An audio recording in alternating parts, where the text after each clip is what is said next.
everybody, I'm Donna Webb with Bright Sky Nutrition, and this is part 3 of our 5-part video series all about sugar. And if you haven't been with me before, we're talking about actual sweet sugar. And sugar, we talked about, has 2 parts, a glucose part and a fructose part, and they're not bad by themselves. It's the too much sugar that's the problem. And so today we're going to talk about obvious sources in our diet of sugar and what we need to kind of be careful of. And in the old days, or the old diet days of nutrition, we thought it was all about calories. It's, calorie in, calorie out. That's how we kind of maintained our weight. And fat was what got a bad rap, because that was what was so high in calories. But really, we know now it's more important of where we're choosing our calories.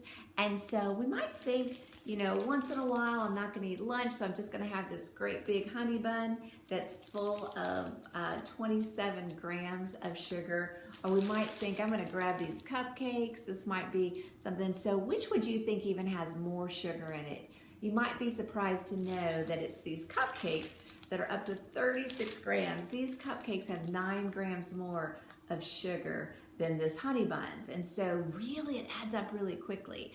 And when we're thinking that our body's trying to balance just one little teaspoon or one little packet of sugar in our body at a time, and we give it 9 teaspoons of sugar just in one pack, and that's supposed to be lunch, that's a big challenge on the body.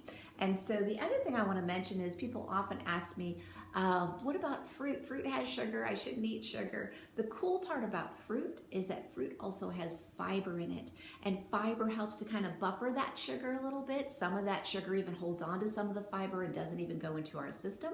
So an orange or an apple, even a banana is not so awful when you talk about sugar because of the fiber.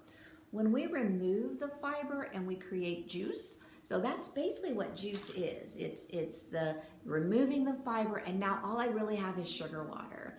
And so the amount of sugar in, say, this bottle of juice is the same as these cupcakes. So, so we really get a ton of sugar when we're just drinking our sugar or when we're choosing those sweets.